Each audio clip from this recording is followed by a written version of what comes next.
Mayroon na kami pag-uusap ni Attorney Vic tungkol sa mga issue. But it will make you happy. It will make you happy. Hindi lang ito pag-uusap namin ni Attorney Vic o hindi pag-uusap namin ito kasama si Vice President Inday Sara. Wala man si Mayor Baste na pag-uusap namin, pero alam ni Mayor Baste ano ang pinag-usapan namin ni Attorney Vic at ni Vice President Inday Sara. There's something to do with the leadership ng MAISO. Kasi ang tao, kailangan talaga ng isang kilusan na totoo sa kapakanan ng tao. Isang kilusan na ang leaders, ang mga pangulo, ay mayroong malasakit sa mga tao. So, mayroon na itong basbas ni Inday. Mayroon na itong basbas ni Mayor Baste. But all we have got to do with Attorney Vic at kasamahan natin sa MAISO, we will prepare. Kasi mahirap naman na hindi tayo mag-prepare. Baka magiging itong paltos pagdating ng panahon. Okay, once again, palapakan po natin si Tanya Ikamsek Jun! Pasko! Mabuhay Maisa!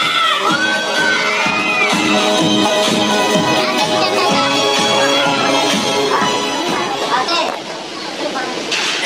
Salamat, Presido. Magandang gabi sa mga kasama sa MAISO, fellow journey men and women. Ay nasisiyan ako nakasama ako sa inyo ngayong gabi. Dahil ito ay pagbubuklod sa mga tao na may paniniwala na ang pagbubuklod ay dala sa atin ng isang magandang kinabukasan. So, kanina nang-usap ko ng Attorney it's about MAISO. Sabi ko, ang MAISO will keep on strong. Papatuloy ito na malakas. Dahil ang threat against democratic institutions o DPP. Habang nandyan yung threat ng democratic institutions, yung MAISO magpatuloy yan.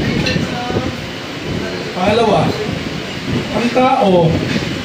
ang mga tao naghihintay ng paglabas ng isang malakas na kilusan. Lalo na kilusan na ang mga leaders ay may mga paninindigan. Sincero. Leaders na walang tinitingnan ng sarili, kundi tinitingnan ang kapakanan ng karamihan. Mayroon na kami pag-uusap ni Attorney Vic tungkol sa mga issue. We will not yet divulge what it is all about, but it will make you happy. It will make you happy. Hindi lang ito pag-uusap namin ni Attorney Vic o hindi pag-uusap namin ito kasama si Vice President Inday Sara. Wala man si Mayor Baste na pag-uusap namin, pero alam ni Mayor Baste ano ang pinag-usapan namin ni Attorney Vic at ni Vice President Inday Sara. There's something to do with the leadership ng MAISO. Kasi ang tao, kailangan talaga ng isang kilusan na totoo sa kapakanan ng tao. Isang kilusan na ang leaders, ang mga pangulo, ay mayroong malasakit sa mga tao.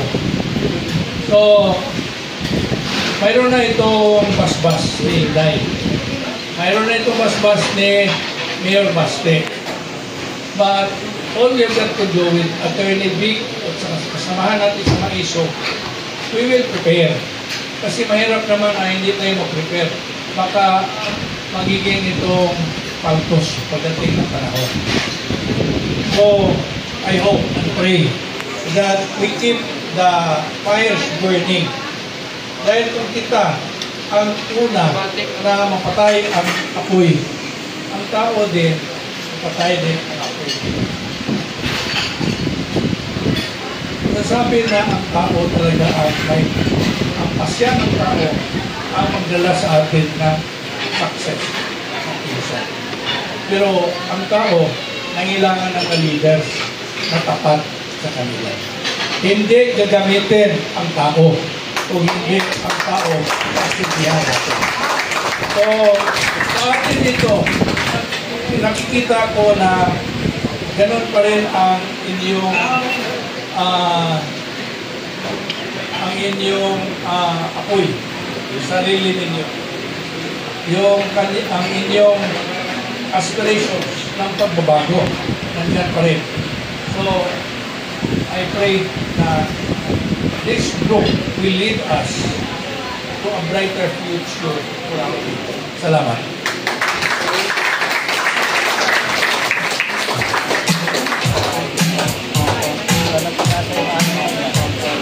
Praise of my soul sa Dante Campsite Universe. Palapakan po natin.